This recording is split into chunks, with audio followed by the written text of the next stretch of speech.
आज हम बात कर रहे हैं मसीहों पे होने वाले सताव के विषय में। और केवल मसीही नहीं बल्कि एससी, एसटी और ओबीसी जाति वर्ग में भी होने वाले सताव के विषय में। आज के समय में हमारे देश में धर्म के नाम में नफरतें फैलाई जा रही हैं और एक धर्म से दूसरे धर्म को आपस में लड़वाया जा रहा है। और एक जाति दूसरी जाति से, चाहे वो ब्राह्मण हो या दलित हो, चाहे वहाँ मनुवादी के विचारधारे वाले हो या भीमराव के विचारधारे वाले हो, आपस में लड़वाए जा रहे हैं। जैसा बाइबल में यीशु मसीहा ने मत्ती 24 का 7 वचन में कहा है कि विपत्ति के दिनों में जाति पे जाति और राज्य पे राज्य चढ़ाई करेगा और जगह जगह अकाल पड़ेंगे और हुई डोल होंगे। इसी तरह सच में यह घटनाएं हो रही हैं। आज हमारे देश में रोजगार पर नहीं, ना महंगाई पर वोट मांगे जा रहे हैं, बल्कि धर्म के नाम में वोट मांगा जा रहा है।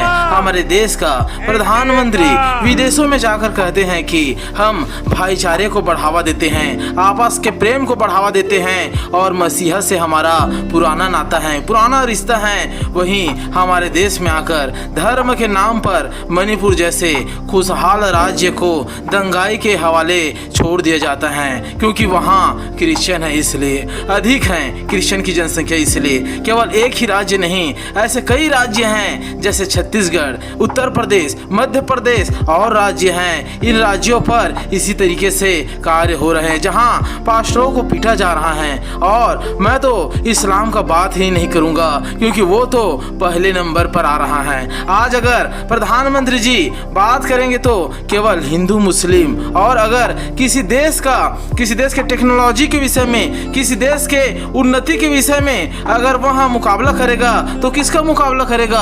केवल पाकिस्तान का ही मुकाबला करेगा। पाकिस्तान की तरक्की और भारत की तरक्की के दोनों को कंपटीशन करेगा, कंपैरिजन करेगा, तुलना करेगा, लेकिन वह कभी अलग देशों की तुलना नहीं करेगा। जैसे रूस, ब्रिटेन, इजराइल, अमेरिका आदि देशों का मुकाबला नहीं करेगा, ना ही उसकी शिक्षा में, ना ही उसकी टेक्नोलॉजी में, ना ही उसकी ताकत में। क्योंकि अगर आप विचार करेंगे तो इजराइल देश है, उसकी जनसंख्या कितनी है? उसकी जनसंख्या 95 लाख के करीबन है। मान के चलो 1 करोड़ उसकी जनसंख्या है, फिर उसकी टेक्नोलॉजी के मुकाबले नहीं कर पा रहे हैं। अगर अमेरिका को देखा जाए तो उसकी जनसंख्या ज़्यादा नहीं है, उसकी जनसंख्या कम से कम 33 से 34 करोड़ वहाँ की पॉपुलेशन की जनसंख्या है। लेकिन वहाँ के भी वो टेक्नोलॉजी और वहाँ के जो विकासशील कार्य हैं, वो विकसित देश हैं, उसकी मुकाबला नहीं करेगा।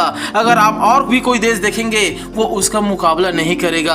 आप आज अगर हमारे देश को देखें तो आज हमारा देश जनसंख्या के मुकाबले में चाइना से भी आगे बढ़ गया है, नंबर 1 पर आ गया है। लेकिन वही विकास की ओर देखें, वही शिक्षा और टेक्नोलॉजी की ओर देखें तो आज पिछड़ते हुए जा रहा है। 1 करोड़ वाले जो जनसंख्या वाले देश हैं उसके मुकाबले भी नहीं कर पा रहे हैं, जबकि हमारे देश की जनसंख्या 1 अरब 140 करोड़ से भी आगे निकल गया है। लेकिन टेक्नोलॉजी में नहीं, विकास में नहीं, केवल जात पात और धर्म के नाम पर आगे बढ़ गया है। क्योंकि इन सब देशों से, पाकिस्तान से, हिंदू मुस्लिम से फुर्सत मिले तभी तो कुछ चीज में आगे बढ़ पाएगा।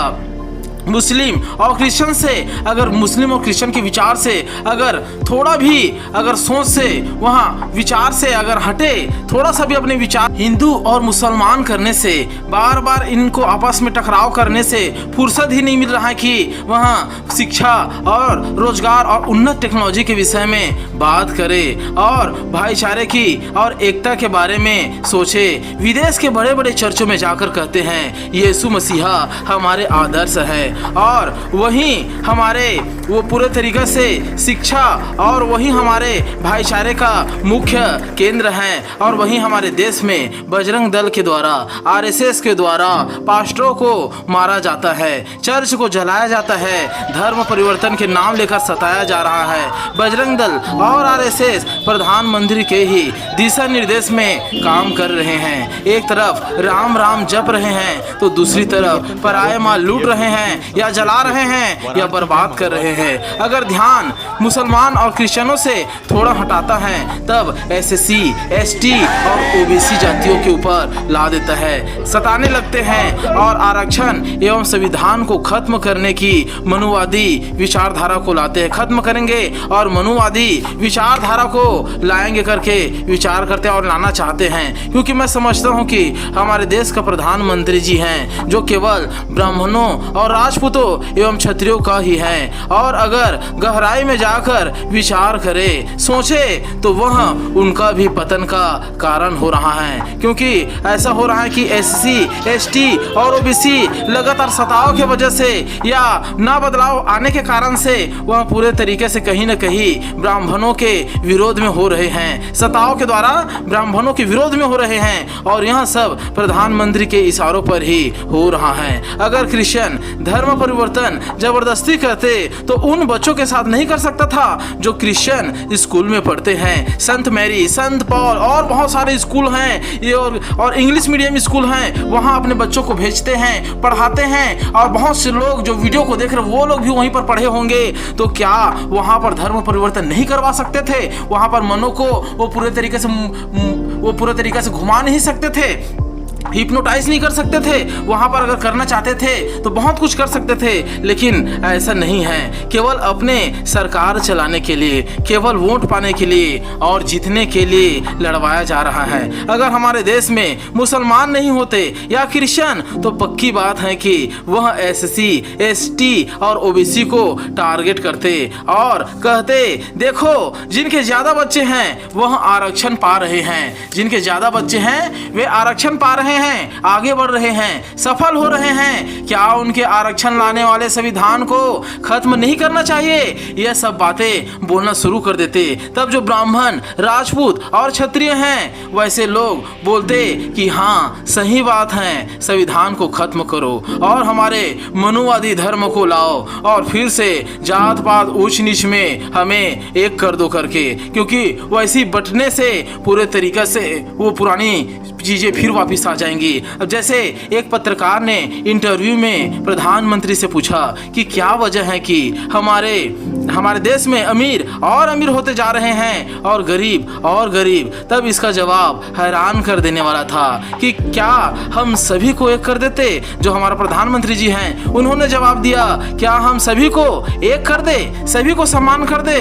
अब यहाँ बहुत ही विचलित बातें थी, अर्थात कड़वी सच्चाई थी। अर्थात प्रधानमंत्री जी कभी नहीं चाहेंगे कि SC, ST या OBC कास्ट के लोग, मूल निवासी लोग अपने हक को पाए और सपने पूरा करे। क्रिश्चियनिटी में हमेशा प्रेम और भाईचारे, उन्नत शिक्षा और टेक्नोलॉजी को जोर दिया जाता है, साइंस को जोर दिया जाता है। आज जितने टेक्नोलॉजी हैं, साइंस है, विज्ञान है, अधिकतर क्रिश्चियनिटी से जुड़े हुए हैं, वह उन्हीं चीज़ों के लिए जोर दिया जाता है। कभी क्रिश्चियनिटी के लोग दंगे या हुल्लड़ में शामिल नहीं होते, मार खाते हैं, रोते हैं, तड़पते हैं और चुप होकर फिर सबके लिए, भलाई के लिए, भाईचारे के लिए, एकता के लिए, पूरे देश के लिए प्रार्थना करते हैं। मगर फिर भी उनके सम्मान के बदले, उनके आदर के बदले, उनके सहन शक्ति को कमजोरी और पूरे तरीके से वह लाचारी समझकर सताते हैं। लेकिन जो ऐसा समझते हैं, मैं उनको बता दूं कि जितना सताओगे उतना क्रिश्चियनिटी फैलती जाएगी और फैल रही है। हमारे प्रभु यीशु मसीह को भी क्रूस पर चढ़ाया गया था रोमियों और यहूदियों के द्वारा। सोचे कि हमने उनके कार्य बंद कर दिए, उसके सूली पर उनको चढ़ाकर उनको खत्म कर दिए, मगर ऐसा नहीं हुआ।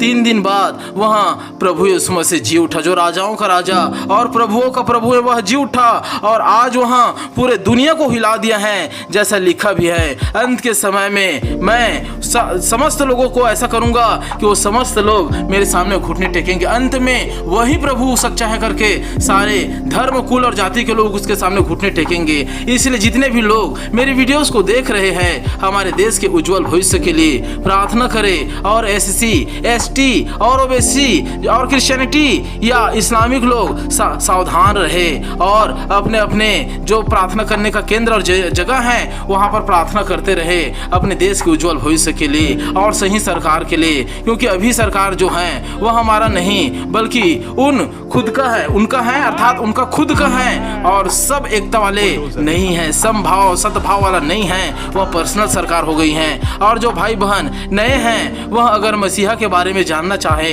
तो हमारे चैनल पर बने रहे और परमेश्वर आपके साथ बने रहे। निश्चय आप परमेश्वर के तरफ हैं और यह जानते हैं कि विपत्ति और कल्याण दोनों परमेश्वर की ओर से होते हैं। इसलिए जो भी सरकार हमारे देश में आए वह परमेश्वर की इच्छा के अनुसार हो, हमारे नहीं वरन परमेश्वर की इच्छा पूरा हो। God bless you all.